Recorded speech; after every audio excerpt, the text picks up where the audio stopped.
यह सबसे बड़ा अद्भुत मंदिर है कि विवाह के बाद पति और पत्नी दाम्पत्य या तो गिरिराज परिक्रमा के लिए जाते हैं या फिर कामाख्या मंदिर दर्शन के लिए आते हैं। कामाख्या का अर्थ होता है जो इच्छाओं की पूर्ति करने वाली, जो इच्छा दाता है उसको कामाख्या कहते हैं। जो परिवार को बढ़ाती है उसको कामाख्या कहते हैं।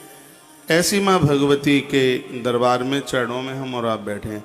पूरी दुनिया में सिंदूर इसी दरबार में मंदिर में मिलता है जिसको कामाख्या सिंदूर, काम का सिंदूर के नाम से उसे जानते हैं।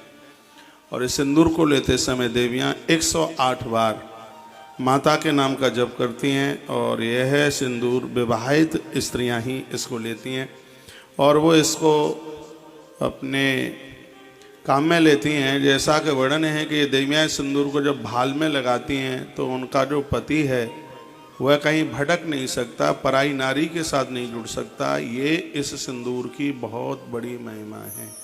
ना पता हो तो ये मैं आपको बता रहा हूँ। जो पूरी दुनिया में क्या पूरे ब्रह्मांड में यह सिंदूर माता कामाख्या देवी की ही कृपा से और इसी क्षेत्र में मिलता है, इस नीलगिरी पर मिलता है जहाँ माँ का ये परिक्षेत्र है, यहीं मिलता है। बातें तो मैं बहुत बोलता हूँ, सुबह मेरा प्रवचन उधर माता के भव्य दरबार के लिए होता है। इसको कामाख्या मंदिर क्यों बोलते हैं? भगवान शंकर की प्रेरणा से कामदेव ने विश्वकर्मा के लिए तप किया और विश्वकर्मा जी प्रकट हुए और उन्होंने कहा बोलिए। तो उन्होंने कहा भगवती देवी जगदम्बा के लिए यहाँ पर एक दिव्य मंदिर का निर्माण हो। अनादि काल में जो ये मंदिर 1600 ईस्वी में फिर ये द्वारा बना। कई बार यवनों के द्वारा मंदिरों को तोड़ा गया, लेकिन इसका सबसे जो प्राचीन मंदिर है इस भव्य दरबार का, वो कामदेव के कहने से भगवान विश्वकर्मा ने निर्माण कराया और ये कामदेव के कहने से बनवाया गया है, इसलिए इसका नाम कामाख्या मंदिर है। इस मंदिर की बहुत बड़ी महिमा है। जैसा कि मैंने पूर्व में भी बोला है कि नारी के ऐसे तमाम तरह के गोपनीय रोग जिसको वो डॉक्टर्स लोगों को भी नहीं बता सकती, इस दरबार में आकर के वह सभी बीमारियां समाप्त हो जाती हैं। ऐसी माता भगवती, यहाँ का जो सिंदूर है जो यहाँ मिलता है और उसको वरदान मिला है वह चांदी की ही डिब्बी में रखा जाता है।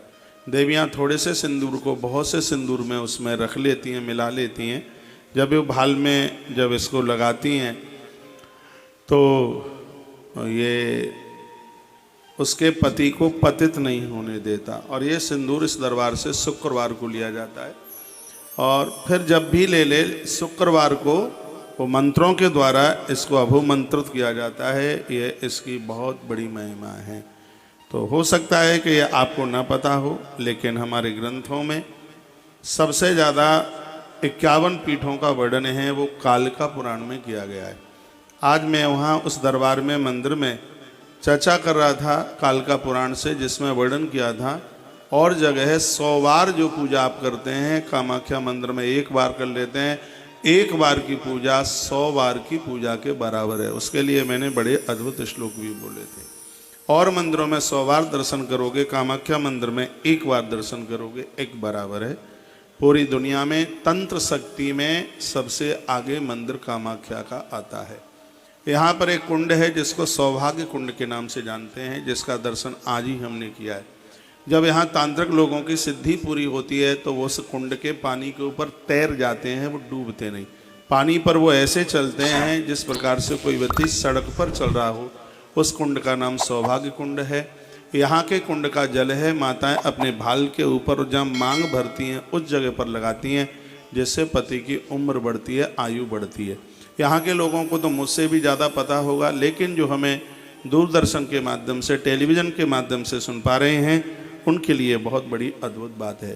पूरी दुनिया में मंदिर बने हुए हैं, लेकिन जो कामाख्या का गुम्मट है ऐसा गुम्मट कहीं दूसरी जगह देखने को नहीं मिलता।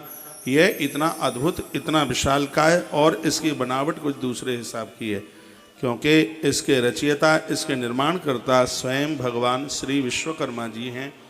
और यह मंदिर कामदेव की तपस्या के द्वारा यह बना हुआ है। माँ भगवती जगदम्बा की 51 पीठों में से माता का योनि अंग है वो यहाँ पर आकर के वो गिरा हुआ है। और पूरी सृष्टि का निर्माण ऐसा बताते हैं कि गुवाहाटी की कामाख्या मंदिर के द्वारा, इस माँ भवानी के द्वारा पूरी सृष्टि का सृजन होता है। विधाता ब्रह्मा भी सृष्टि के सृजन के लिए माँ कामाख्या का वंदन करते हैं, प्रणाम करते हैं। यही देवी ब्रह्माणी बन करके जगत का सृजन, और यही लक्ष्मी बन करके पालन, और यही काली बन करके इस दुनिया का उद्धार करती है। मनुष्य जीवन प्राप्त करके जो कामाख्या नहीं आए उनका जीवन ही अधूरा है। और ये मैं बहुत विश्वास के साथ कह रहा हूँ, इस दरबार में जिस मनौती को मान लिया जावे वही पूरी हो।